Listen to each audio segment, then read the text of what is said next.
People love him already. He's got the Rhode Island twang. The long pass to Moore and a pin block from Martin. Tune in to Cam's Corner. He's going to make it here. Draws the foul for another Rhode Island and one. Podcast His own podcast. It's good off the backboard and in. On a break.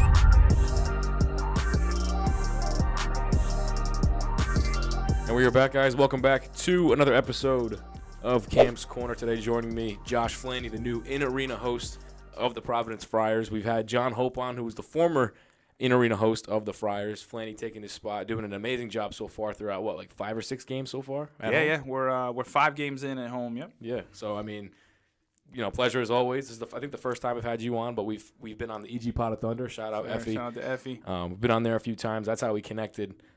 Again, super inspiring to see your journey and how it's went. And, again, kind of similar to how I'm trying to get into it, the sports media. You want to be the face. You want to have a voice. That's something I want to do. So it's, again, super inspiring to see what you're doing. And, again, that first game we went to, I think it was Columbia, right? Yeah, they played? Yeah, Columbia. That was super cool to see you on the floor. So we want to get into that origin story and how that all came about. So I know you've had a lot of other background things and a lot of things that built up to this job. So just kind of introduce that and how PC was gifted to you, too. Yeah, no, definitely. Super excited to be on Cam's Corner. I feel like it's ironic. I feel like it's been such a long time in the making, and actually it hasn't time-wise, but I feel like we've been kind of building and working towards it, so super appreciative and thankful to be here. Again, shout out to Effie for making the connection. I think it was probably like a year ago that we jumped on the pod together, and we've kind of organically been talking, discussing, and have been able to be back on the pod again with Effie, and super excited to be here. And ironically enough, what's transpired in the last year, I think for both of us has been really cool, but So I'm super excited. Shout out to John Hope, my man Harry, who was the voice of the Friars at the Civic Center at the Dunk, and then the AMP for 16 years. A good friend of mine. Ironically enough, we met at URI. I think a lot of folks don't realize he played basketball at URI. A lot of people didn't know that. Folks didn't know that, and I think it was funny. Obviously, seeing the connections going from URI then over to PC. I had a similar journey. Being a URI grad. Very proud of my undergrad and my time in Kingston. But now being on the other side of it is really, really cool. So I had a really cool opportunity this spring. John had announced at the end of last season he was stepping down from his position. So they kind of opened it up in around May. I had a good friend of mine who I made a good connection with. So about a year ago, I had the opportunity to assist in the launch of RIFC, Rhode Island Football Club, our first professional soccer team that's coming to Rhode Island. Super excited for that. I think it's going to be great for the community, great for just the sports community and the community as a whole. So I had opportunity to work on some stuff with them and do some voiceovers for the reveal of the club and their crest and colors and all of that, which was amazing, and made some really cool connections from that. So one of the connections I made through there is actually how I kind of stumbled into this opportunity with PC. So it was a tweet. A tweet went out from the athletic department and was saying, like, hey, we're looking for the new MC.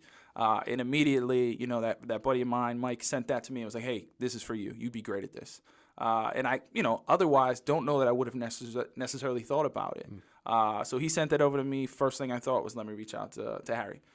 So I reached out to Harry and was like, hey, someone sent this to me. Obviously, you were holding this down for 16 years. You did an amazing job. You know me. Do you think this is a good fit for me or something I should go for? And immediately he was like, absolutely. He's like, it's yours if you want it. I have no doubt that you'll be great at it. If you go through the process, I have no doubt that you'll be the person they ultimately select. And also, I'm here to help in any way I can, which was awesome. Obviously, I've known Harry for a bit. He's always, shown up when I've needed him or vice versa. So that was cool to kind of get his stamp of approval before even going into the process. It gave me a, kind of different sense of confidence and comfortability. Knowing someone that knows me and who was in the role thought I'd be good for it. So kind of did that. It was a few months long process, had the opportunity to do a couple different events, and then ultimately had the opportunity to host Late Night Madness on September 30th, which was kind of like, the maiden voyage. It was really cool being in the AMP. I think there was, 8,000 to 9,000 folks there that night. So for me, someone who loves sports, loves speaking publicly, loves communicating, I've never been in a venue that big, in front of folks. So it was a little bit intimidating and daunting, but it was funny, and I think this is how I knew it was for me. As soon as I walked in the arena, all the nerves went away. Yeah, you remember you saying that. Yeah, it was funny. It was one of those things where, the whole day, leading up to it, I was nervous. I felt confident, and I'm a big proponent of nerves are good. You know, nerves are good. It means you care. It means you value what's happening, and you're actually putting your best foot forward. So I always tell folks, lean into those nerves, lean into those and channel them, you know, the right way. So it's funny, I walk in and, you know, I see all the people and literally all the nerves went away and I just felt comfortable. And to me, that was a sense of, I belong here.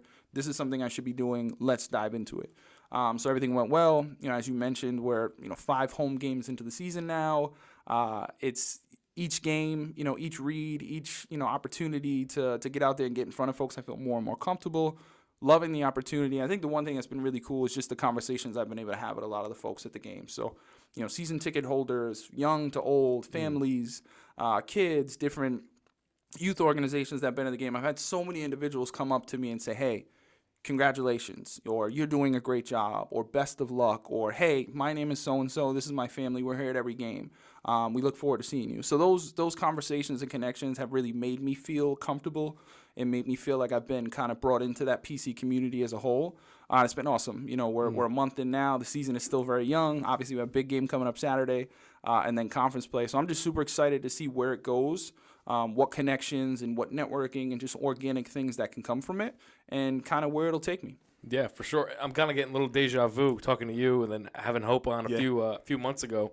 Literally said the same thing, like the families and the ticket holders that go up to you and they're like, you've been doing a great job, and they've followed him throughout his whole journey. So I'm excited to see, you know, what people come up to you and like say like another 5 years or whatever it is, and they're like, you know, we've seen you from the first game. Now we're here at, you know, whatever game it is, 5 years, 10 years down the line, wherever it happens. So, I mean, super cool. I'm sure the experience has been amazing.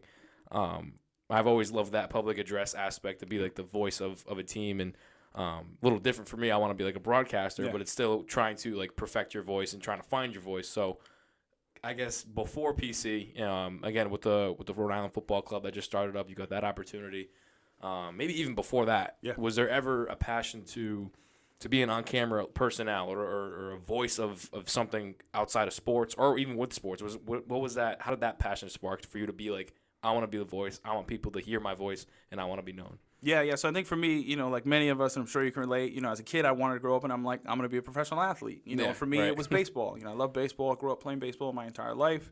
I had an opportunity to potentially walk on and play baseball at URI. You know, had a great conversation with the folks there at the time, and they were very open and candid and said, hey, listen, you know, scholarship guys play. You know, walk-on guys, you might not. It's a big commitment, you know, if you're willing to make the commitment, et cetera. And at the time, I said, you know what? I really want to enjoy my college experience. I love baseball.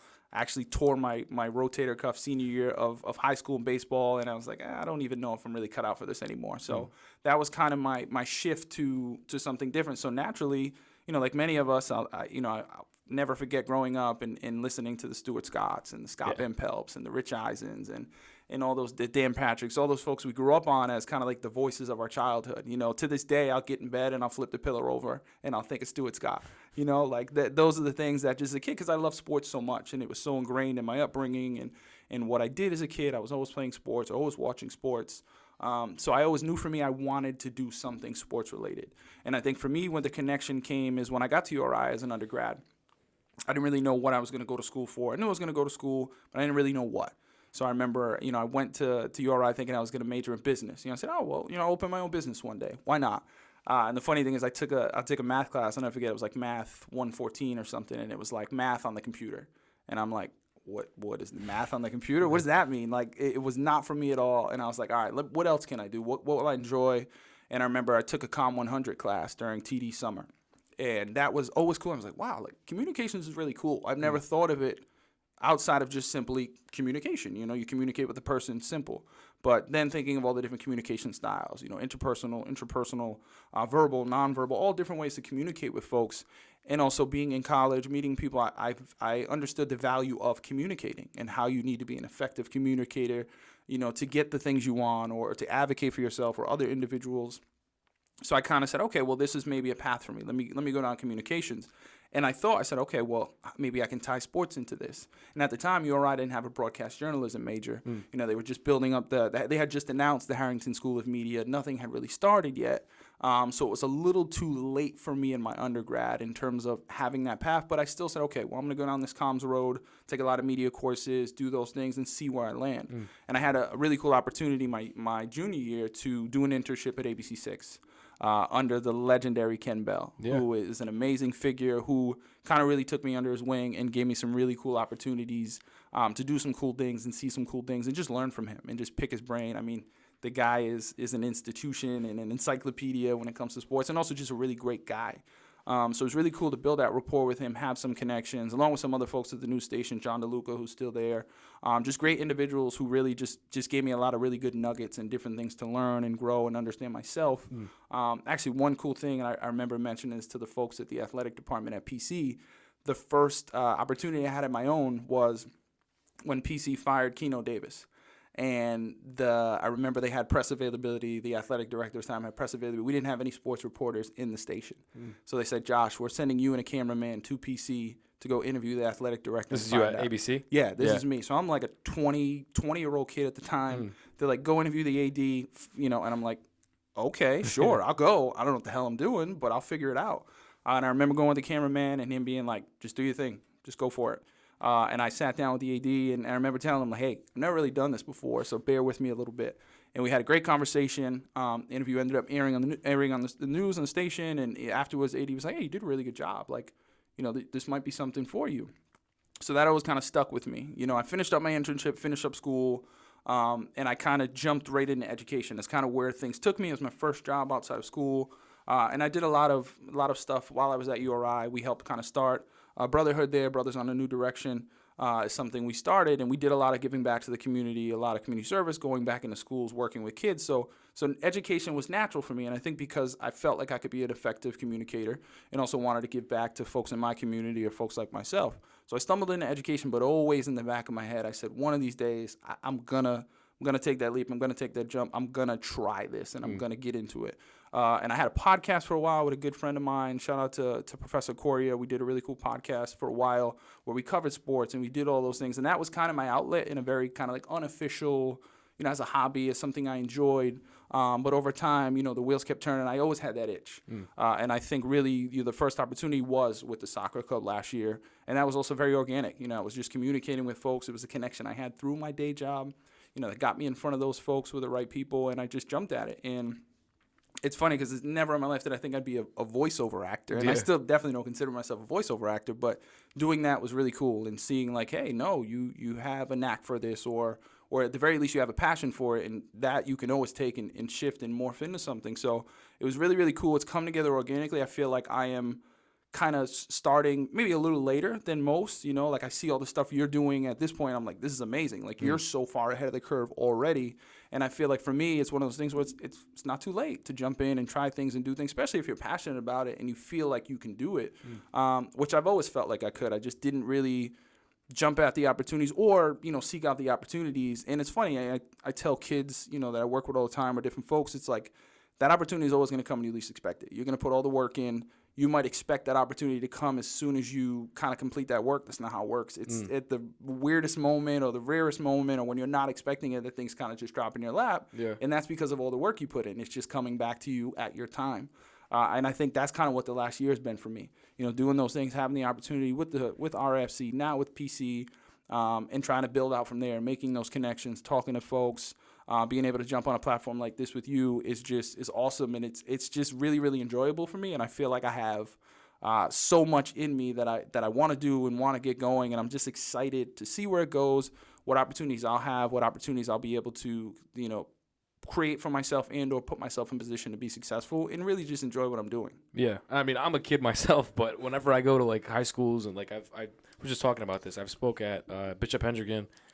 Grateful for that. And at my old school in Johnston, I was able to speak about the podcast, was able to speak about broadcasting and all that kind of stuff. And I tell them it's never too late because, like you said, like I'm young, I guess, ahead of my time or whatever. And but now you have this opportunity with PC. Yeah. So it's like if you never started, you never would have been in that spot. And it's never, like I said, never too late to start because now you're in that position. And if you were just like, you know what, whatever, like it wouldn't have happened, right? Yeah. So. Yeah. I always think about like my first opportunity at Rick. That was the first school I went to, and I was trying to figure out all the student programs because there was no sports media or sports broadcasting major. It was just mass media communications. It was just all communications. And I was like, all right, that'll be my major. And the sports programs weren't great. I was trying to make it my own. I had this started up, and I was like, maybe I can bring something like that or my voice from here to Rick. And I went to the assistant SID who I used to go to high school with, and they put me on a public address game for Rick. And they were like, I brought like the corner three, I brought all this stuff to Rick, and they loved it. So I guess from that point on, it's like I always look at that as like my starting point. And now I'm still in school, and I don't know when the finish point's going to be, but I'm always trying to grow. And I think looking at you and from the little time that I've known you, I feel like every opportunity that you get has just been like night and day. You know what I mean? Yeah. So it's crazy because everything happens like so quick, and like that PC turnaround, the football club, that all happened so fast in the course of like a year and a half. Yeah. So, literally the football club, the unveiling, everything was literally last November. So we're just about at a year. And I think you made a really, really good point in terms of, taking that opportunity at Rick where in the moment, you might be at a Rick game and there might not be a ton of people there, but you still put in the same caliber of work, whether there's one person listening or 100,000 listening. And that's where it starts because that's where you put in the reps and that's where you get the corner three and you have these things and you really test them out and try them out and can learn about yourself and how you're effective. And then it's going to pay off when everybody's listening because you've already put in the groundwork. You've already done the hard stuff. And now it's just kind of reaping the rewards and the benefits of it. And I think a lot of times folks either take that for granted or maybe aren't necessarily willing to put that work in or find that starting point, right? Like it was hard for me to find a starting point. I was always waiting for the perfect opportunity or what felt right all the way, but that's not realistic. Yeah. That's not how things work, right? You have to have just kind of that foresight to see and say, hey, I'm going to jump into this. And I have complete confidence in myself that it's going to work out, but if it doesn't, I know what an alternative is. I know where else I can shift or what I can do and pick myself up. And I think a lot of times folks are scared to make that initial leap because they don't know what's going to be there. But I think if you have the confidence in yourself and you're willing to do the work and go back to the drawing board and understand what's being effective and what's not, at a certain point, it's going to pay off, right? It might happen right away, and you think, "Oh, wow, that was easy." And it's like, well, no. How much work did you really put into that? That you're not thinking of, or that you're taking for granted, or that was just very organic. Like that counts, So yeah, like, exactly. Some students at URI, they come up to me and they're like, "Oh, how'd you get the opportunity with ESPN?" And it's like, it's not that easy. Where I was just like, "Yeah, can I get a game?" And they put me on a game. It's like they wanted to see something before I started. Yeah. So I had all my stuff from Rick, and I applied. And they're like, all right, we're gonna get you going, throw you right into the fire with soccer. And then I was like, I don't really want to call soccer. I don't want to call volleyball, but it like led me up to basketball. Yeah. And I was like almost like the head analyst for like the whole year. I had like a few play-by-play games, and then they brought me back this year. Now I'm a senior, and then I look back. I was just making my reel for like basketball. Like I just updated it. Yep.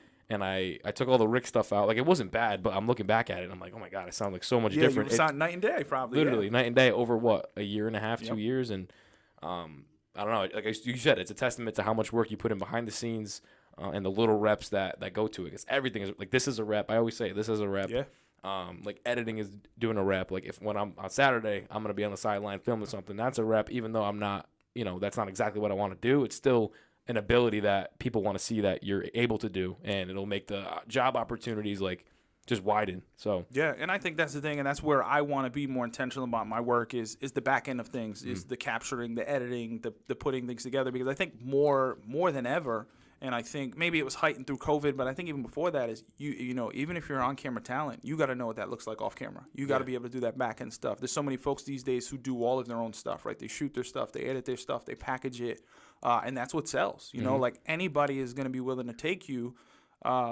If they know you can be effective on camera, but also if you can do things off camera, that can make yourself more valuable and put yourself in more spaces. And that's where I really want to work at and start to do. And I think a lot of folks take that for granted. It's like, well, if I'm this, I'm only this, or this is where I see myself. And it's like, that's great, but also what else can you do? What else can you bring to the table? Because folks want to invest in other folks who they know are versatile, who are willing to do the work, who are willing to go that extra mile and put themselves out there. And ultimately, it's just going to benefit you at the end of the day because now you're more valuable because you have more to offer. For sure. And for you personally, I love asking, like, again, athletes, coaches, whoever it is that I talk to, like, I love, like, the memorable moments from everything that you've done. And this is so brand new. PC is so brand new.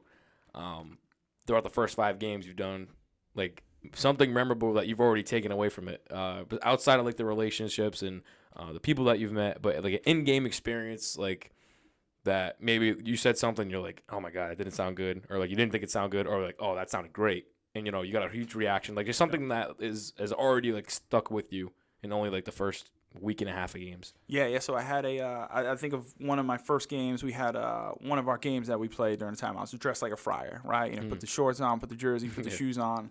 And our first two contestants, I remember the name, Hunter and Tyler. And I remember just that stuck with me because I was like, oh, well, these are the first two folks who I get to kind of build a rapport with and get to have a connection with. And one thing I guess I took for granted is I go to the games and obviously you see the little ones with their jerseys and hype for the game. And obviously they're excited to see the players and the coaches. But even, they see me walking by with the microphone and like, oh, that was the guy who was on the big screen and they want to give me a high five or they want to shake my hand. And I'm like, that's cool. I didn't think about that. But now Hunter and Tyler, I see where they sit every game. So I've seen them the last few games and I always look up and give them a little wave and say hi. And, it looks like it might make their day, but it makes my day because it's just really cool to have that. Also yesterday I was standing over by DJ Finesse. Shout out to DJ Finesse, who I know you just had on. He's the man. He's the man, the crowd favorite himself. And a gentleman came over who always comes by and says hello to him before games, who's a season ticket holder. Finesse introduced him to me, and he was like, hey, I just want to let you know you're doing a great job. He's like, I've been to all the games so far. He's like, I've been here for years, so I saw the work Harry put in. And he's like, you are already so far ahead of the curve. He goes, it's not easy to do this. It's not easy to just jump on a microphone in front of folks you don't know and do a great job. And he's like, every game I've been here, I've seen your progress and how you've built and how much more comfortable you've gotten. And I think those are little things that make me feel good, right? Because I'm very... I overthink a lot of things, and I'm very, very hard on myself. And, I am very meticulous in terms of when I get my scripts, I like to sit down and make sure it makes sense and, do my flashcards and have my system. And like you said, if I say something, I'm always analyzing it. Did I say that? Was the inflection right? Did I have the inflection on this word or that word or nail all of my specifics? And I think the audience is the judge, right? Or the folks you're working around, or even someone like Fred Carpano, right, who was there and calling the games. Someone who's an institution. I grew up watching him. To be able to see him and say hello to him, or him come seek me out before or after game and say, hey, Josh, great job. That goes a long way for me. Someone who's seen it and done it. And those have been kind of the little takeaways, is those moments. And then also, getting pictures from, folks who are in attendance that I know who just popped up to a game. You mentioned it, you and Brett and El Ray and Jay Fades and everybody who was there for that first game was just awesome. To see you guys show up, for the game, and also for me was really, really cool and made me feel good.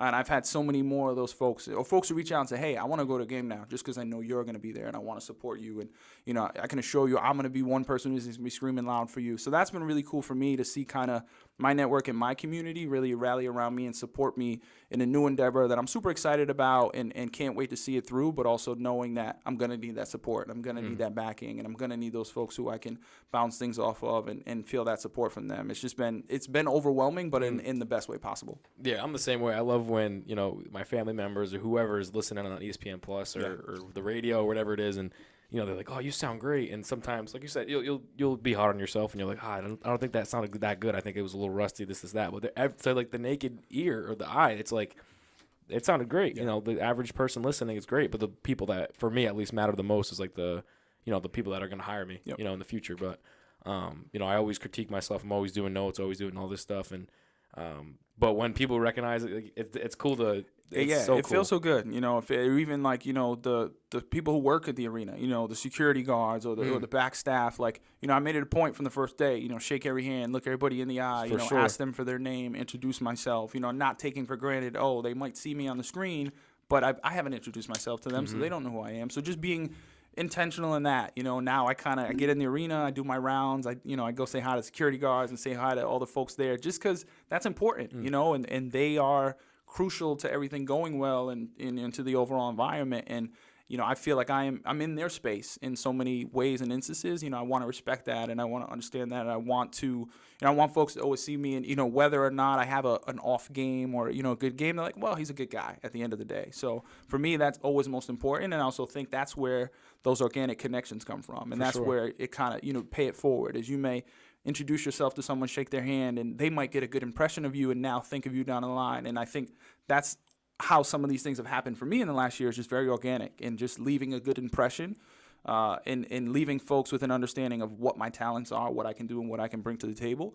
And if and when that time is right, them to be able to, hey, actually have someone in mind for that. That's the ultimate goal, Exactly, because you never know who's going to open a door for you. Yeah. It's always like that. Like, you got to always be, genuinely yourself, but like so like genuine and like, you know, that's how you get people's attention, not by being this like fake personality, but like the security guard in the Ryan Center who's always at like the media entrance always notices the shoes I have on. Yeah, like, I like those kicks, man. I like those kicks. And I'm like, I don't even know the guy's name, but we talk every game. Exactly. So like, you never know who that guy could be or what he has. Like, you never know, or where else you may see that person, right? Like you may be in a situation where, you know, that's the guy you walk by every day, you don't say hello to. God forbid you're ever in a situation where you need someone or something, or you and him cross paths in a different setting, and now because of that interaction, that may change the interaction you're in the moment. You know, I always think about those things, and I think a lot of it just has to do with my upbringing and how I was raised and the morals and values I have. You hear the saying, you know, respect the janitor the same way you do the CEO, and like I really think that's true, and I think that's important. You know, everybody has something they can bring to the table, you know, whether you can see it or not, whether you can hear it or not, right? Everyone has value. So I think it's important to always treat folks that way, because at a certain point, like you mentioned, you know, if you don't do things that way, or if you don't carry yourself that way, eventually you're either going to miss some opportunities you didn't even know about, or God forbid you may have opportunities taken away or something like that because you didn't put your best foot forward, you know, especially in Rhode Island. I mean, it's such a small state. Yeah. Everybody knows everybody. Everybody knows everybody. So naturally, like that 6 degrees of separation in Rhode Island is like 2 degrees. So it's super important to always put your best foot forward. Always just be on, and not even on in the sense of like putting on a front, but just always being on and being intentional about the spaces you're in, how to adapt to those spaces, how to maneuver in those spaces to get what you need out of it, but also just to put your best foot forward. Definitely. And for you personally, outside of the, you know, the PC stuff, not outside the PC stuff, but just outside of you being, you know, your career and the career path that you've taken, the background of the Friars and URI as a whole, because that game's coming up on Saturday. Did want to get into like your background of the schools, like just growing up. So for me personally, it's kind of like flip flop. Like I grew up a PC fan, like lived in the Dunk, grew up watching the Friars. I'm sure you did too, but you went to URI. Yeah. So again, a little different. Now I grew up watching PC. I also went to URI, and you know, did you grow up with the Friars or was it with the Rams? So it's funny, and I'm probably gonna get in hot water here with my PC fans, but I actually grew up a diehard Duke fan.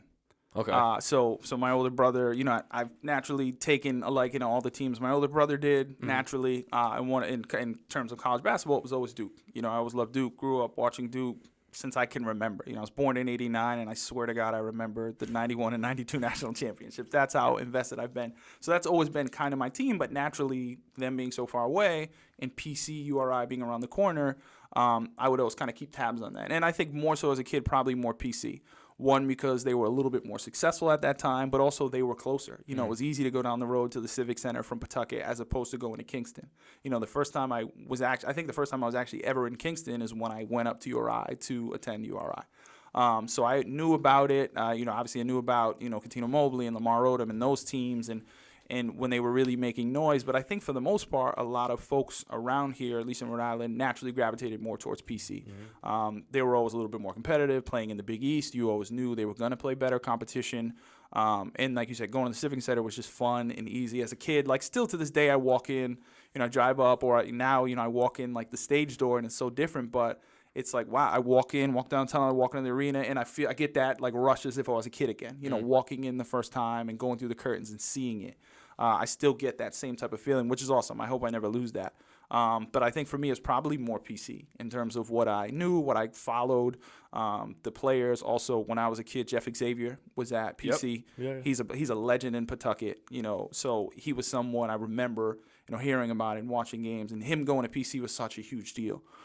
So that was awesome. And kudos to Jeff. I mean, he's been at every home game this year. I've seen him in all the games. So he's an unbelievable ambassador. So I think it was mostly PC growing up. And then actually once I got to URI, then I was invested and had the opportunity to really take a liking to the basketball team. When I was there, they had some really good teams. You know, they didn't find the success they were looking for. A lot of on the bubbles end up just missing, you know, first 4 out type thing, going to the NIT.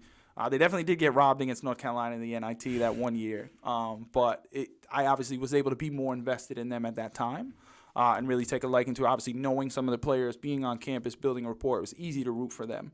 And naturally, as an undergrad, I would root for URI when they played PC, those sorts of things. But I always kind of kept tabs on both just because I love the sport, you know, so it was easy to just enjoy and see. And obviously, you know, meant a little more, you know, turn on ESPN and see PC playing or see URI playing just because, you know, in Rhode Island, we don't always have the spotlight on us in a lot of ways. So when we did or when we would, it just felt cool. And you have that sense of pride regardless of which school it was. Mm-hmm, definitely. And that, you make a great point. Being so close with these guys on campus, it's like, you have to root for them. Yeah. You know what I mean? Like, I have a few guys in some of my classes, and they see the Cam's Corner stuff I do. They see the reels I make, and they're like, "Oh man, you sound really good." And that goes a long way coming from a player, because sometimes I remember at Rick when I left and I was at URI, I remember some players that I kept tabs with and relationships with. They're like, "Man, it's like night and day with these people. Like, you sound so much different." And it's really, like you said, reassuring to have that relationship with them, and it makes you want to root for them even more. And the relationships are important. I had a really cool opportunity also when I was at an undergrad at URI. I mentioned being a Duke fan, college basketball. College football-wise, I'm a big Florida State fan. So I had that passion, and actually I had the opportunity while I was an undergrad to work as a recruiting reporter for a website for Florida State kind of fan site. But we had some great traction, and obviously as the recruiting coordinator, my job was to build relationships with recruits. So I was able to build, Derrick Henry is one I always think of. At that time, Derrick Henry was in high school. He was in Yulee, Florida, and he was breaking every single record in the world. And I had an opportunity to connect with him and build with him and build a rapport. And I think that's when worked out for me. I was doing the comms classes. I love sports, and that was kind of my first introduction to covering things and being a reporter and writing stories. Or, we had this really cool connection where we were the official site of ESPN Radio in Tallahassee. So I was able to go on the radio every so often, especially around National Signing Day, and do some reporting and be able to share and literally have my voice out there. I'll never forget the first time I was on. It was funny. All my family was obviously so excited, and they were in the next room listening while I'm in the other room on the phone. And I'm like, "You guys got to keep it down." I'm like literally trying to do this right now. But that was cool, and that was an opportunity to have those connections and build with people. And I learned at that time, obviously being an undergrad, I was so close in age to those recruits. We hit it off because we had a lot in common. A lot of the reporters they may have been talking to might have been a little older, a little out of touch, but we really could hit it off because we literally spoke the same language, had the same interests, had the same hobbies. And I think that's where I understood the importance of building that rapport with whoever it is you're covering, because it's going to allow you to get that extra nugget that they won't give to others, right? Sure. You can get the story off of that because you have that relationship.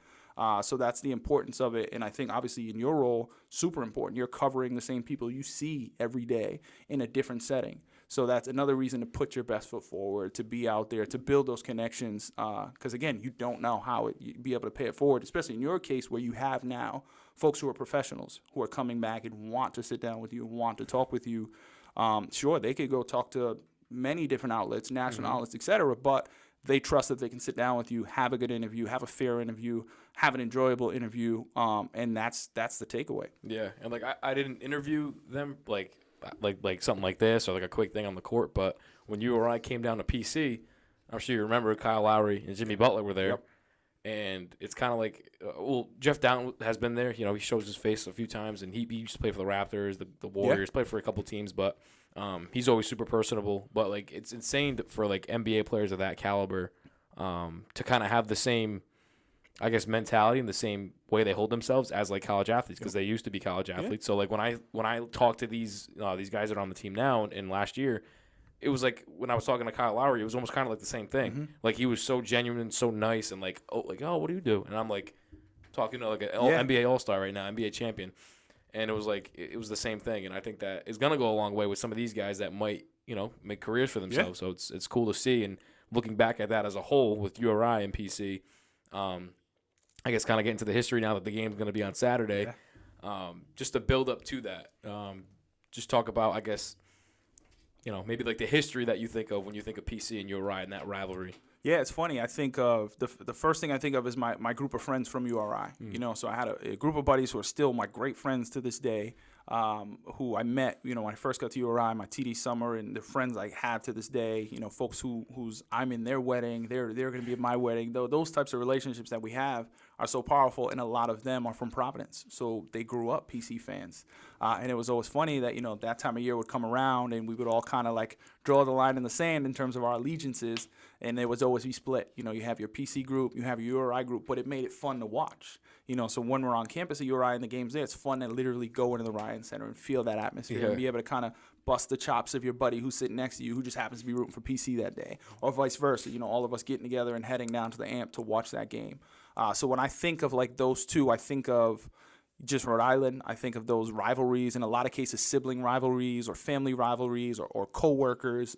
It's always a cool thing to rally around. And obviously URI and PC not being in the same conference, it's one of those things where it would be very easy to not play this game, right? There's so many, I remember like Louisville and Kentucky, having so many back and forths about continuing the tradition and playing, and this coach did and this coach didn't or whatever. URI, PC, and even now, you have Brown in the mix. They value playing those in-state schools because they know what it means to the community. I think and also it's bragging rights. Like a lot of these guys know each other. They play together in the summer, or they get together and play pickup together. So to have that, bragging rights for a year is just really cool. So I think it just brings together all of the sports community in Rhode Island in a really, really cool way, but also gives you the opportunity to connect with folks that you might not talk to year round, but that game rolls around and you're like, all right, well, I'm thinking of this person now because this game's about to happen, or I know they're going to be watching, so let me send them a quick text just to mess with them, or if, we win, let me go and bust their chops. So it's cool because I think it really brings the sports community and the basketball community here, and I think the history and the pageantry that go back so far, it's just really awesome. And I think of like generations, folks, especially going to games and you see, granddad and you see dad and you see the little guy, and that's just a tradition that's been passed on, and it's something that hopefully will continue to be preserved by both schools, and it'll be hopefully a game that'll always be fun and always be enjoyable. Maybe one of these days we'll get a 1 versus 2 matchup. That would be cool. Right. What do you think of this roster this year? I mean, I've been keeping up a little bit. Like I said, grew up PC, so I always keep my tabs and always focus on like how they're doing. But you've had firsthand experience with it. So it's been really cool to have a literal courtside seat for these games. And obviously I'm working and I'm doing my thing, but the fan in me won't allow me to not look away from the action or be invested in what's happening. I think this PC team is a really good team, and I think they're just kind of scratching the surface and figuring themselves out, right? So now they're at 6-1. Their one defeat was obviously in the Bahamas to K-State in a tight game, that went into overtime. So K-State, a tough team, always a tough team, scrappy, really good coaching, etc. But this PC team excites me. I also think they got a bit of a chip on their shoulder. I think most folks thought they might have been ranked by now. They're still not ranked. So I think they're certainly out to prove something Saturday, which it's a rivalry game, so everybody's out to prove something. I think you throw rankings out the window, you throw that other stuff out the window. But this team is really exciting. I think Coach English has come in. It's crazy to think he's only a year older than me. And I remember him at Missouri. I vividly remember him. It was the Big 12 tournament. He won tournament MVP, and he went nuts in that year, that game, that tournament. I remember, his professional career. So when he was, when he signed on to come to PC, obviously he hadn't had this gig yet, but I was excited just, as an outsider, like, wow, it's really cool, young up-and-coming coach. I think he'll really, really, grow with the community and be ingrained in it. So I've kind of saw that, and I think the team is kind of taking on his mentality. Every game, there's 3, 4, 5 times a game where you got multiple guys diving on the floor, and the whole bench is up, and and Coach English is leading the charge. So the team is, I think, really kind of still figuring themselves out. Obviously, you have Bryce coming back, who is All-American caliber, lottery pick caliber player, but I think he had a little bit of a slow start to the season. I think it actually benefited the rest of the team. So you have other guys like Josh Adoro or Ticket Gaines or Corey Floyd Jr., who've been able to really step up and do some different things. So I think they're kind of rounding into shape. Last night's game was huge. They completely dominated Wagner. At one point went on a 19-0 run. So I think they're still figuring it out. I think they're scratching the surface, but I think they can make a lot of noise this year. Obviously, coming off of all the success they had this year, I think with a couple of the departures, one of those departures being Coach Cooley, I think some folks were like, well, we got to kind of wait and see with this group. Yeah. Understandable.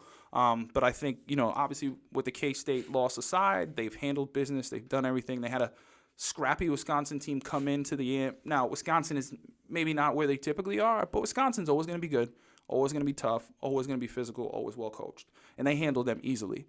So I think this Saturday will be interesting, and then they have Brown following that, and then they got Marquette coming in a couple weeks. Could be a number 1 ranked Marquette team. That'll obviously be the test. That'll be the barometer. But I think the sky is the limit for this team this year. I think with each game, the depth is growing. I think they can go 8, 9 deep if they want to. Long, athletic, physical. Ticket Gaines knocked down 7 threes last night. So I think they're in a really good spot for Saturday, but also just moving forward to position themselves well in the Big East and ultimately when tournament time comes around. Yeah, I saw that John Fana had his fan of 5, like his top 5 guys, and Odoro was like at the 5 spot. And I remember watching him when he was at George Mason because Cam English he coached there last year, and that was my first year covering the Rams, and watching Josh, I was like, you know, obviously do my prep work, and I'm like, oh, he's like their best player, averaging a double-double, 8-10, something like all defensive team at one point, probably like an all-conference player too at one point.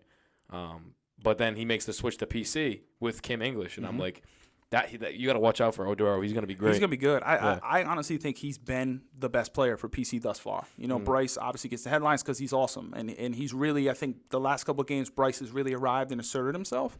But Josh has done the same. You know, I remember the Friday night game, Bryce, I think at one point I looked up, he had 25. And then I look up, you know, on the scoreboard, Josh had 29.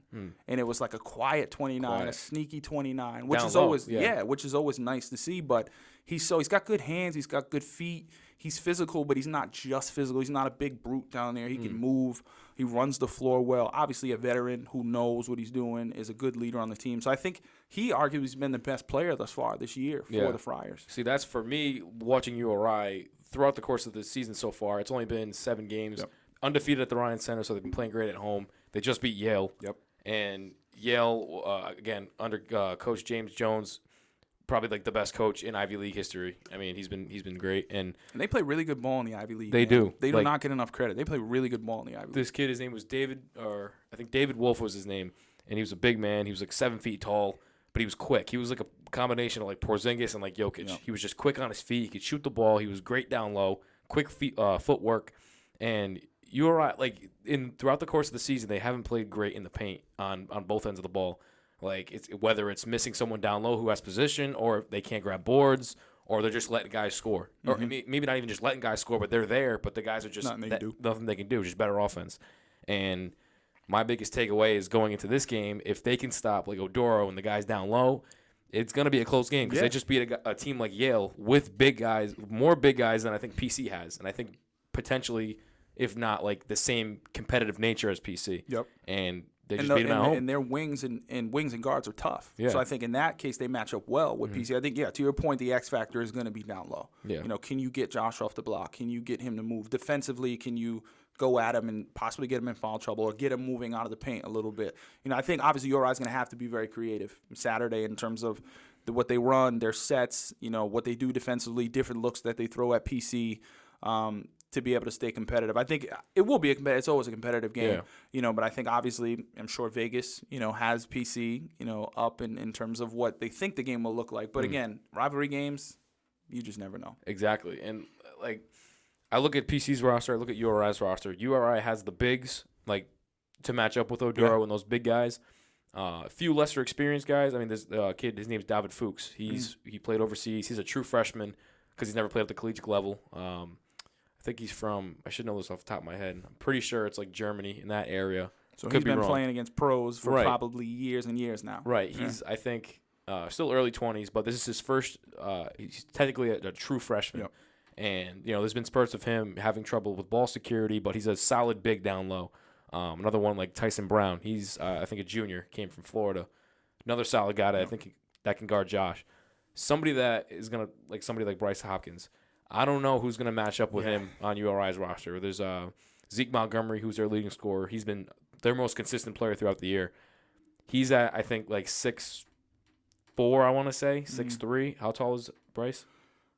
Because he's a big dude, but he lost a lot of weight and he can move. He can move well. I think he's probably I think in terms of what he's measured in at 6'7". Yeah, so I just but don't know. But you always know with that. It's like it's funny because you think of I think of a guy like KD who always says 6'11" when we know is 7'1", and then typically you have the other way where guys are like, oh, I'm 6'6", and it's like, you're 6'3". Yeah. But he's got true NBA size and length. So that's why I'm just like, I don't know who's gonna match up with Bryce. That might be like their true. And I wonder, and I forget his name, but I remember seeing the clip recently. They call him the Bulldog. Jaden House. Yes. So I wonder, I know he's a little smaller, but I wonder if maybe you put someone like him on Bryce, get in his chest, and just upset him, get him out of rhythm, you know, just kind of beat him up a little bit. You know, I wonder if maybe that's what they think about doing. They don't have, like, when I think of their defense, it's kind of like how they move the ball on offense, like around on the perimeter. It's quick. Like down low, once it gets down low, it kind of gets a little choppy. But once they figure it out, they look good and they look smooth. On defense, it's the same way. They look like a well-oiled machine, but it's like they don't match up right. It just from my perspective, it's just in PC's too in that atmosphere, it's gonna be tough to, like I said, match up with Bryce, match up with guys that are bigger. but they have the same hustle mentality as PC, like you mentioned. There are always guys diving on the floor, and that's what Coach Miller always preaches. And I see him, and he talks about it all the time in the press conference That's room. his personality. Yeah, like is that grit? His personality, and I think that could be the X factor for URI. Is you have a coach in Archie who's coached in tough environments and hostile environments, who's seen it all, done it all at the collegiate level. Maybe he's the deciding factor. And obviously Kim's still building up and doing his thing, but like Archie is the veteran, right? When they went against each other in the A-10 a lot. So so like imagine, what they know about each other, but also what Archie's seen and done. The coaching could be the X factor. Putting guys in the right spots, understanding matchups, understanding how to get your guys in the best spot to be successful. I don't think enough can be said about that. Mm-hmm. Yeah, for sure. Scoring wise too, like I know obviously Bryce and Josh do a lot of the scoring. Who have you seen? Because I haven't kept up with it so much, but who else have you seen that contributes in scoring for URI? Obviously, Jaden House. He's the bulldog. He gets down low, and he's gritty as well. Zeke Montgomery is our top scorer, and I think after him, it's either Louis Courtwright, who's a transfer from Quinnipiac, and Jeremy Fumina, who's a big man from Canada, and he redshirted last year, didn't play, but he's playing solid minutes off the bench.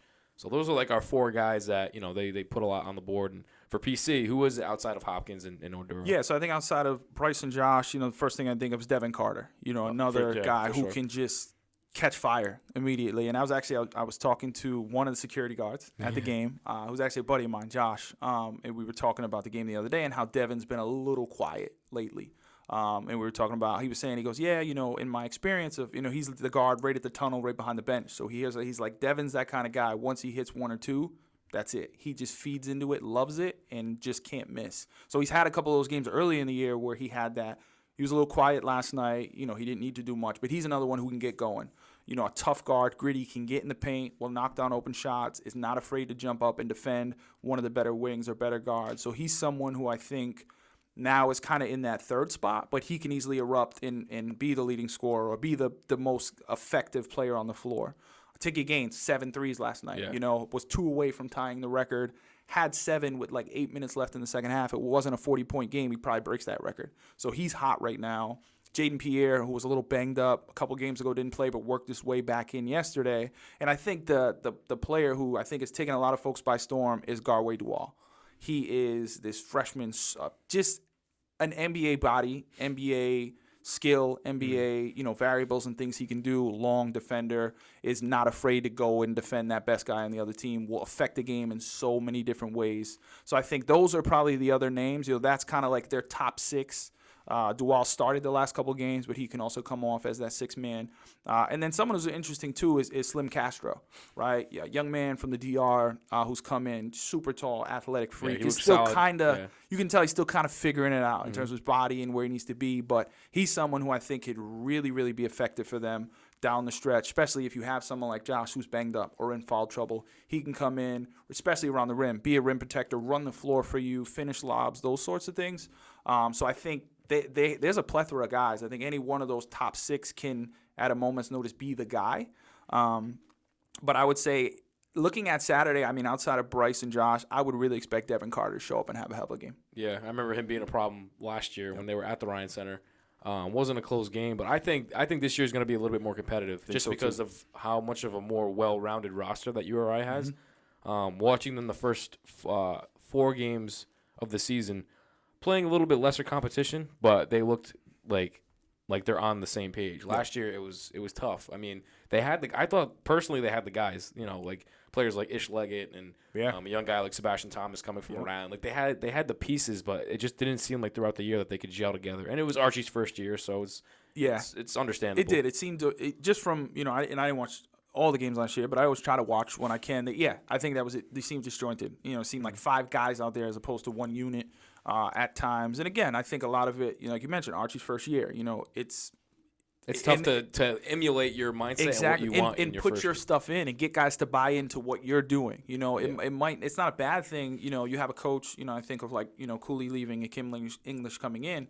You're gonna want to do things different in your way. Not to say that the other way is bad, but this is how you do things. This is how your nature. This is what you do as a coach. This is what you expect from your guys. So that takes time. And I think especially in the college basketball landscape, where guys move around so quick and it's hard to build a team over 2, 3, 4 seasons. it accentuates that and also just puts a spotlight on how hard it is to build a team and get them to come together quickly. A lot of times it might not happen until the second half of the season, and then it's like, all right, is it too late now? And then offseason comes and you hit the reset button because guys leave or guys transfer, different things happen. So it's really hard to get that chemistry, and I think now, to your point, you'll start to see that more with URI. I think especially once they get into conference play and they start to see teams and folks that they saw last year and can make those adjustments and know, okay, when we play – Dayton, or when we play these teams, this is what they're going to expect. This is what they're going to do. So I think now under year 2 of Archie, I think you'll see that leap and you'll see that jump. Yeah, and like I said, with the lesser competition they've played, they still look solid the first 4 games. And then they go to Mohegan Sun. So we traveled, we went there, and we broadcasted the games on the radio. They played Washington State and Northwestern. So Northwestern was the first game. They were down 22-2 in the opening minutes, so we're like, hey, this is going to be a blowout the rest of the game. They fought back. They were only down by 7 at half. They cut it to as close as 4. So they came back and they showed some promise.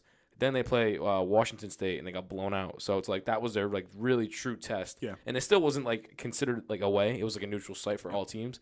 But right now they're 5-2. They came back. They played Johnson and Wales, again, D3 team. That's their competition. Shout out to Arias. Yeah, Arias dropped 30. Arias. Like Yeah. I saw him before the game. Yeah, he was great. Few good calls. I sent it to him. Like, I love that it was on the reel. That was awesome. Yeah, he loved them. But again, like going back to that competition wise, like then they play Yale, and you expect like, oh, they played tough teams at Mohegan, they're gonna get blown out. Yeah. They kept it close with Yale the whole game. Once they took that lead, I don't think they lost it since that. They kept it with it, and the Ryan Center was just electric. That's the thing, man. That place can be an awesome atmosphere. I think back to some of the games I had there, some of the tight games in the A10, that they'd have with the Daytons. It seemed like every year, you had those tight games. And that, when they're playing well, when they get the crowd there, when they get folks to rally around them, that is one hell of a home atmosphere.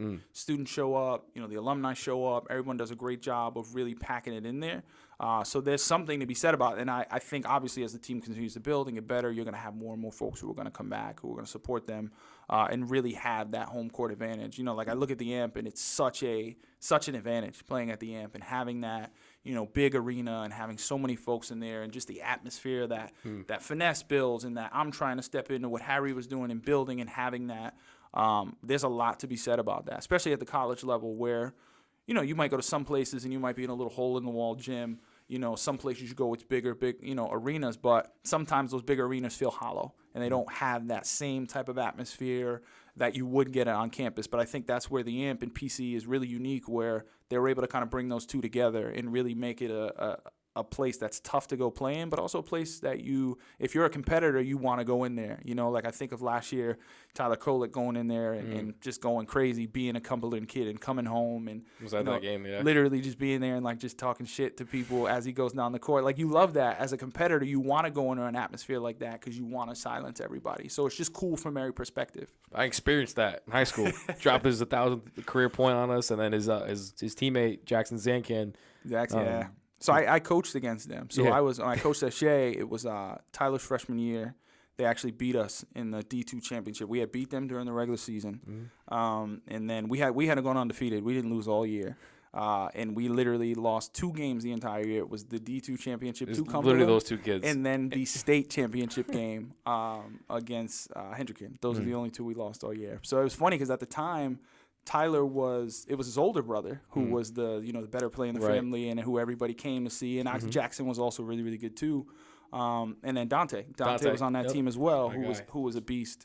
So they were a fun team to play against, and we knew Tyler was going to be good. Just a freshman, you see this little scrawny kid coming out, but just knocking down every shot in warm-ups. So it's cool to see his trajectory. Like I think that was really awesome to see how we built from Cumberland to St. George's to George Mason, now to Marquette, and now arguably the best team in the country, arguably the best point guard in the country, Big East Player of the Year, to be like, yeah, that's a kid from down the road. That's really cool. Insane. Yeah, really cool to look at. And that's kind of how a lot of these players, again, maybe not coming from Rhode Island, but putting like the state on the map, like this kid, like someone like a Bryce Hopkins or Devin Carter, like just playing so well. It's like, I can root for them. They're my hometown team. And it's cool to look at. I mean, somebody like Tyler that I think of as like Sebastian. He's at UAlbany now doing his thing. Like just somebody that's from Rhode Island. They're doing their thing and they're playing at a D1 level. It's so cool to see. Yeah, and I think now more than ever we're seeing it. yeah. Football and basketball. Football, You look at yeah. college football and you see all the different guys from here. You see Kwity Paye, who's now in the league and doing all the things he does, or you look at Xavier Truss, who's at Georgia, who will be drafted next year, and you're seeing that, and it's cool because you see the grassroots programs. You have like RI Elite, and you have Breakthrough, and you have all these different organizations and groups that are giving kids opportunities never had before. Like it was never a thing to be a kid from here to be able to travel and play 7-on-7 or play AAU and play in the best leagues in the country. That was never a thing before. And I think now you're seeing that there's so much untapped. There has been so much untapped potential here because kids never had those outlets. Now they're getting those opportunities and outlets and being able to compete on a national level against some of the best players in the country. And you're seeing it pay dividends, and you're seeing our guys stack up at every level with those guys. Yeah, for sure. And going back to the PC and URI, the rivalry, we talked about how the rosters are, how they're looking. Very excited again as we talked about it. But your score prediction, there's gonna be some complications for me personally. Just after watching that Yale game and after watching all of them click. And again, I'm a little biased, but my guys always showing me love on Instagram. Yeah. They're always on they see all the reels, so that goes a long way, again, having that connection in class. But just, again, watching that Yale game and how they were able to finally click against a true, test. I mean, PC does put up numbers, but I'm going to say final score 76-72 URI. Okay, and that's close. So what just popped in my head was 78-69 PC. So I was thinking the same. I think it'll be a lower scoring game, naturally. I can totally imagine that under 16 timeout, the score being like 4-2. Or even like that under 12 timeout, the score is like 8-4 because it's just – it's going to be a battle. It's just going to be a battle. Exactly. I think everywhere. There's going to be bodies on the floor. It's going to be tough. We might even get a couple guys in each other's faces, all in good fun, hopefully. Nothing too crazy. But that's also – I think that's the type of game we want to see. That's the fun. I do think it'll be close, 100%. I think PC pulls it out. I do. I think they have the horses, and I think they have the depth, and also just I think the crowd there'll be a lot to say about the crowd. Obviously, there'll be a ton of Rhodey fans there. We know that. But I think the environment would be rocking. I think PC pulls it out, but I think closer than the experts expect, Yeah, there's going to be a lot of media guys there, fans as well. There's, over 13,000? Yeah. Something like that. Yeah, there's 14,000 seats there. There's not going to be one open. Yeah, it's going to be an amazing atmosphere, probably the biggest atmosphere as far as working a game that I've been able to be a part of, so I'm excited for that. Same for me. I can't wait. I mean, I've been thinking about it and excited, and, I've kind of had this one circled, obviously, on the schedule, as more of a sentimental game, but also this, the Amp's going to be rocking. This is going to be, for me, kind of a quick insight into what Big East play is going to look like and what it's going to look like when Marquette comes and St. John's comes and Creighton comes and Villanova and UConn. Like, this is, I feel like, going to be kind of like Georgetown. I don't know if anybody's ready for that game. I fear what some of the students are going to say and do and think that game. Yeah, I would be scared. It's going to be wild. And also, it's like, Ed is from Providence, so he's going to have a lot of friends and family and all that at the game as well. So it's going to be an interesting dynamic. That's obviously another one I've had circled on the calendar. Super excited. I'm going to be in the arena for that, but also have that courtside seat to be able to view it. But then even also like St. John's coming in, Rick Pitino, who used to coach here, who I don't think has been here in decades, is going to be awesome to come in. And then last week of the season, back-to-back Saturdays, Villanova in Connecticut. So like that, it's just there's so many fun games to look forward to. And Big East play is always good because any random Tuesday, you're going to have a team come in who's going to be ready to punch you in the mouth and play good ball. And if you're not ready, they're going to take it. We talked about our history with URI and PC. We talked about the current roster, kind of recapped all that stuff. Your PC roster, all-time roster, head coach and a starting five. It could be, again, sentimental. I know we have our list. So your top or your PC all-time starting five along with the head coach that you think is, one considered the greatest and has the most sentimental value to you too. Yeah. So I think for me, if I had to go coach, I'm going to go Coach English. Obviously, there's been a lot of great coaches. This one is obviously a little more sentimental and looking towards the future because I really, extremely unbiased, I think Coach English is going to be a hell of a coach. I think he's so young. He gets the kids. He understands it. He's still so close. I mean, he can put a uniform on Saturday and go out there and get 30. He's still capable of that. I'm really excited for what he's going to build and what he's going to do. Obviously, there's been so many great coaches, over the years. We mentioned Pitino, Rick Barnes, obviously Coach Cooley, who did an amazing job turning that program around. I think obviously now naturally a lot of folks PC fans have their feelings, and totally, rightfully so, how they feel. But he really rebuilt that thing back up and put it in an amazing space. And I think also, being a kid from Providence, a Central High School grad, to come back and do that must have felt amazing. And I think it was a sense of pride for a lot of folks. But I'll go Coach English just to kind of, give a little nod to the future. And then I think for me, I'm thinking of some folks. I know I mentioned his name earlier, but Jeff Xavier has got to be on my 5. Growing up as a kid in Pawtucket, seeing him at PC. For a lot of us, it's like that felt unattainable, to be able to do that, be on national television and go have the pro career that he's had all these years. He's got to be on there. Another one that, as a kid growing up, and also I think it's just like a cult hero, is God Sham God. Hell yeah. You got to have God Sham God on there. I remember seeing that, the Sham God move itself. How many players have done that. And actually, there's a player on my URI team who has a very famous clip of doing the Sham God in the pickup game. So I got to go him. Another one who I think for me was one of the first PC players, and I mentioned some of my earlier memories are that Austin Crozier team who made that amazing run. But the name that really stuck out to me outside of Jeff was Ryan Gomes. Ryan Gomes was just so steady and so solid in so many ways is just kind of like the epitome of a Friar. So he's got to be on my 5. Fourth guy, we mentioned him earlier too, off cam, was Bryce Cotton. Yeah. Do it all. He's literally like, he could have a statue at PC because of all he's done, all he put into the program, the hell of a career he's put together as a pro. I think he really is the epitome of Friar basketball in so many different ways. And then for the 5th one, I took it way, way, way back to arguably, probably just bar none skill across the board, best player to ever put a PC uniform on, Jimmy Walker. He was amazing. I mean, he was, and I think he still is the all-time leading scorer at PC, was exceptional, just so far ahead of his time as a basketball player. So he's someone who was amazing. I thought about having Marvin Barnes on there for a little, obviously with the connection close. But then also, if I had to put a 6th man on there, because I feel like I have to, I definitely got to give some love to my man Ricky Lito, who never played a minute at PC, but was still drafted after literally sitting out entire. That's how good he was and how much just raw talent and skill he had.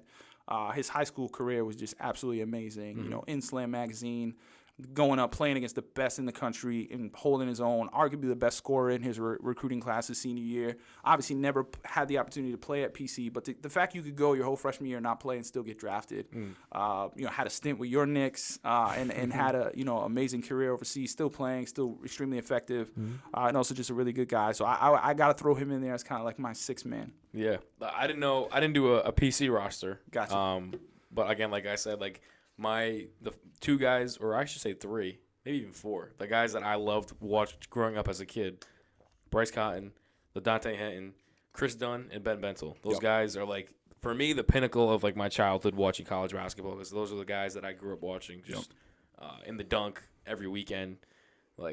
Chris Dunn especially, and Bryce Cotton, just remember just flashes of them just all over the place. But yeah, I was so excited. That year Ricky sat out. I really think if him and Dunn were out there on the court together, just the excitement of thinking that was going to happen and what they could have done together. Oh, no pun intended. I think that would have been awesome. And it's funny, you still see so many. It was a cool Utah Jazz throwback, Chris Dunn throwback in the arena last night, and you see the Bryce Cotton pro jerseys. It's still nice to see those and be able to say yeah, these guys came through here. You know? Yeah, exactly. Yeah, and for me, for URI, thinking back. I know so many people at URI that are so infatuated with the history. Yep. I gotta admit, I'm not a history buff, so I don't know super into the history stuff. But my coach is Frank Keeney. He's Keeney Jim. Yep. So much history back there. Keeney Blue. Yeah. I mean, everyone's Columbus, or for regular people. There was ESPN had a cool little story during football season. So they do a jersey spotlight. When they did the all Keeney Blue uniform, they actually did the history lesson of how he created the color. I thought that was really cool. To see that on ESPN was really, really cool. Right. And like I said, the regular person would be oh yeah, Columbia Blue. If you're from Rhode Island or in the Kingston area, it's Keeney Blue all the time. Yep. But an honorable mention or an assistant coach, got to be Dan Hurley. Yeah. His first true stretch as a head coach, he started at Wagner. Yeah. I was there for 2 years, and then URI before, of course, going to UConn, being a national champion, was the start of his coaching career. So I would say Hurley as my assistant. At the point guard, I got Silk Owens. Had him on my podcast. Great guy. Obviously was in the part of the teams in the 80s that were super successful at URI. along with my 2 guard, Tom Garrick. Yep. And then, of course, the 3, Katino Mobley. At my 4, Kenny Green, also a part of the teams with Tom Garrick and Silk. And at my 5, of course, got Lamar Odom. Yep. You got to have Lamar. You have to have Lamar in there. That's self-explanatory. But, yeah, honestly, like I said, not so much as a history buff in the URI sense, but enough to be like, those guys were good and, like, recognize them. Like, they had the Ring of Honor ceremony last year, and it was Silk and Tom, Garrick, right? and Kenny Green. Yep. And I had Kenny and Silk on the podcast. Awesome. They remembered me. And this year it's going to be like Catino. Can't think of the other 2 guys off the top of my head, but I know they're going to be coming back in the Ryan Center when they play Brown. Nice. That's always it's either. And that's coming. What's that next week? Next week they play Brown. Yeah, I'm pretty sure like they're going to start doing like a tradition like that, like the Ring of Honor, and like start hanging up these jerseys. I remember Kenny Green made it a point where there's no jerseys hung up in the Ryan Center, and then this year was the first year they had those 3, and they're going to try to make that a point. They should, yeah. And I put mine together, and there's definitely a couple of guys on here who need their jersey hung up in the rafters. And for me, the first one, and it's funny. This is, I mentioned Ryan Gomes being one of those guys who I really kind of attached to PC. Tyson Wheeler was that guy at URI for me. Tyson Wheeler was, it's funny. I actually had a jersey made up, URI, the alternate, the navy blue with the Keeney, just because I wanted to rep Tyson Wheeler, just because he was like so cool as a kid, so smooth. His jumper was just awesome. He was like kind of that same thing for me, URI. And then similar to you, I got Silk Owens on there. You have to have Silk. What he did, obviously I feel like he was so far ahead of the game in terms of what he did in the 80s and like the style of basketball he played, and obviously Garrick being there at the same time. He's someone who had to be on the list. Another one for me is, and this will be a player and coach, Jim and Jimmy Barron. So Jim Barron would be my coach because I was there when he was there, and I loved watching him on the sidelines, working the refs, working the guys. It was always just fun to watch him out there, especially coaching his son, seeing the interactions from Jimmy, who was just an absolute sniper. Like every time Jimmy put a shot up, you didn't think he was going to miss. He was that good, had such a quick release and such a quick get-off. And I remember at the time, my freshman year, I was playing Duke at Duke. So for me, obviously, that was very, very tough and sentimental, and all my buddies were busting my chops. And Jimmy Barron single-handedly almost beat Duke and Cameron. He was that good that day. He literally missed a shot at the buzzer that would have won the game at Duke, which obviously would have been amazing and insane, but still to be able to go into Cameron and compete with Duke. At that time, too, 2007, they've always been a powerhouse, but they were extremely good that year. So Jimmy's on my team. Obviously, Lamar Odom, like you mentioned, he's one of those similar where I grew up. Actually, it's funny, ironically enough, my sister had some friends in Pawtucket who knew Lamar, and Lamar would come back to like Pawtucket on the weekends and hang out and party and just, kind of be a part of the community. So I always thought that was really cool. Somebody who definitely needs his jersey retired when the time is right. And then I have as my, we got 1, 2, 3. Yeah, so then I had Will Daniels. Also, Will Daniels, who was there when I was there at that same time, was just a beast. Was such a good basketball player, offensively, defensively. Was a good leader, quiet, but just a really effective leader. Was a hell of a basketball player who was really the leader of a lot of those teams during that time where they had a lot of success and had, didn't have a lot of tournament success, but NIT success and were really successful. He's someone who's definitely on that list and someone I think of all the time. And then my guy, who I got to make sure is on there, is Delroy James, who at the same time was there. Delroy's actually a good buddy of mine. We hit it off really, really well when I was at URI. Exceptional, smooth lefty. Reminds you a lot of Odom in that sense of just being silky smooth, but had no fear going and guarding anybody 1 through 5 on the other team. Put together a really good pro career himself. Has had a lot of success the last couple of years in the basketball tournament. With his team, where their kind of foundation was autism. And so a lot of good things to say about him, both as a player and as a person. So he's someone who I got to make sure would be on my squad. Yeah, if we're talking sentimental, we don't got our guy Harry. He's not on. I know. We got to get him on there. He should be. It's funny because there's a picture floating around on the internet somewhere of him in his URI uniform. Yeah. And it's like, I feel like, and we couldn't do this to him because we love him too much, but like imagine at the AMP Saturday, like that picture getting thrown up there, right? Like that would be awesome. But yeah, Harry was a hooper, man. He was a hooper. He could get buckets. Dating back, he's St. Ray's guy. So, obviously he got that, Pawtucket in him. So, yeah, Harry was a hooper, man. Yeah, we went by, we got through all the rosters, went through the history, current rosters, your background, talked a little bit about just like the broadcasting, the world, sports media world. It's always great to catch up with you. Yeah, again, the first time that you've been on the podcast, and the $1 million question, hope it doesn't stump you too much. I always ask everybody, what'd you think of Camp's Corner? I loved it, man. I've been excited. I've been wanting to get in Cam's Corner for a while. I know we were talking and trying to figure some things out. And obviously, once I got this gig, we knew right away we're going to get together and do something before this game because it would have meant. So, no, I love it. Absolute pleasure to be in Cam's Corner. I think, obviously, kudos to you. All the things you're doing are amazing. I can imagine how, thin you're spreading yourself, still being in school and still having those commitments, but being committed to your craft, in the official capacity of calling the games, but in a, I guess, more unofficial capacity of this and doing the groundwork to get, legends like Silk Owens on or the Cole Swiders of the world or even the non-athletes like the DJ Finesse and other folks who are still impacting the world and not maybe the sports world, but even just the world in general. I think it's awesome. It's an amazing outlet. Super excited to see where you take it and continue to build it. Next year, I'm hopeful Cam's Corner a couple years is going to look like McAfee Studio. And we're going to have everything in there, full court and all that. So, kudos to you. Love the opportunity. Can't wait to get back. Be able to do some more cool and fun stuff and get together. And, who knows? Maybe we'll be on a broadcast together one day or on the Sports Center desk. I will see that. I mean, I see that in the future, man. There's no doubt in my mind, as far as, your success, my success. I'm always so positive and always, never going to be the best, but one day you never know. You got to have that mindset that you are, to get, climb the ladder, get to that point one day. But so Flanny on all socials. That's it. Yep. 7:30 at the Amp. If you're in Rhode Island, December 2nd, URI versus PC. I'll be on the sidelines. Flanny will be all over the place. Yeah, I'll be all over the map. I'll be all over the map. So tune in to Flanny. Tune in to all his socials. Keep running up Cam's Corner, and we'll see you guys in the next episode. On a break.